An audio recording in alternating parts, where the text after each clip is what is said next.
Troy Smith is a bright, young, single student who's enrolled in a very demanding economics PhD program at Stanford. So why would he decide to become a primary caregiver to a couple of children from a troubled home?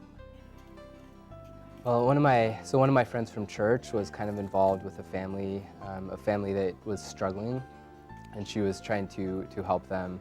It's a family that has 11 kids, but she was trying to help this family, and she asked me to be a mentor for this family, for some of the boys in the family.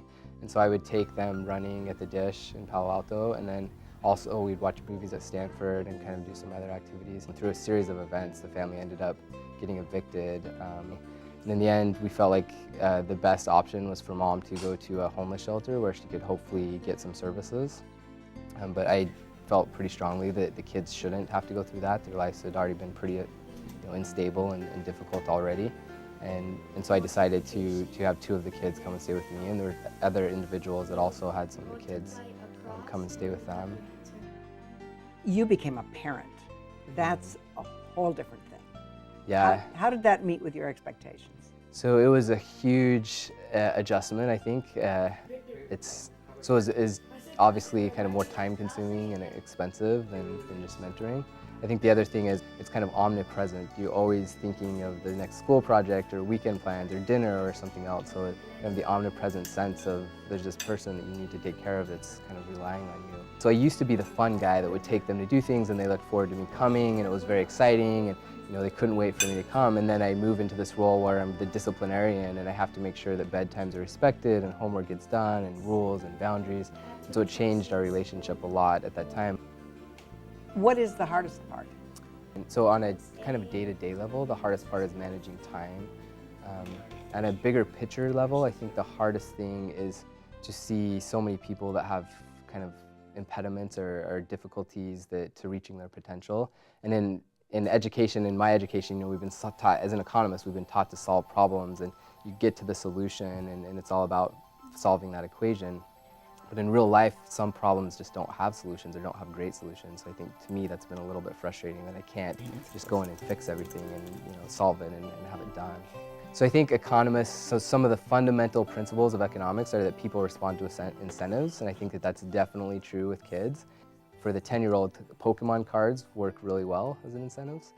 I think another important lesson of economics is that everybody faces trade-offs, and I think every parent knows that on a daily basis. You have limited time and resources and money, and you have to trade off these things in ways that you think would be the best.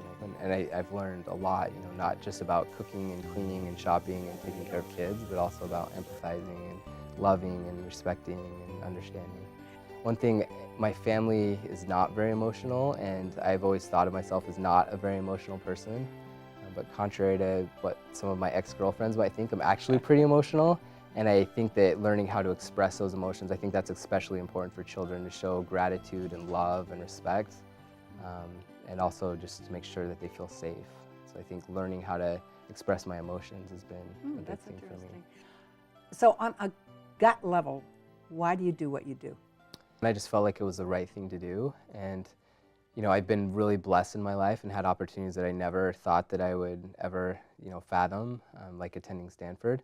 And so I feel like I've been so blessed that how can I not try to help other people and try to help other people to have opportunities as well.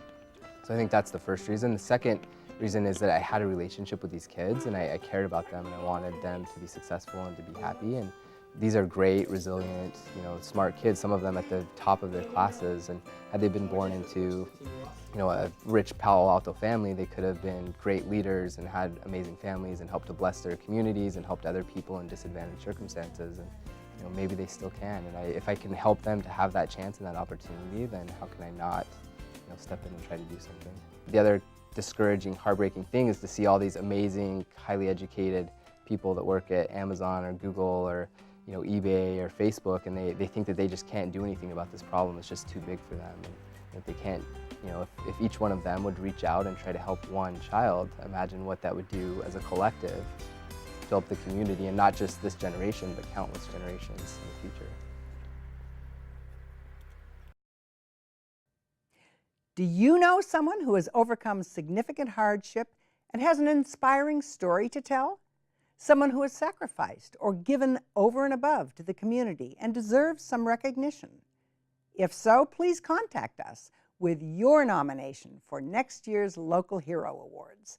To find out more about our local heroes and to watch interviews with all the winners, visit our website, midpennmedia.org. At the Mid-Peninsula Community Media Center, you can make your own videos and television programs and take classes in all aspects of media production.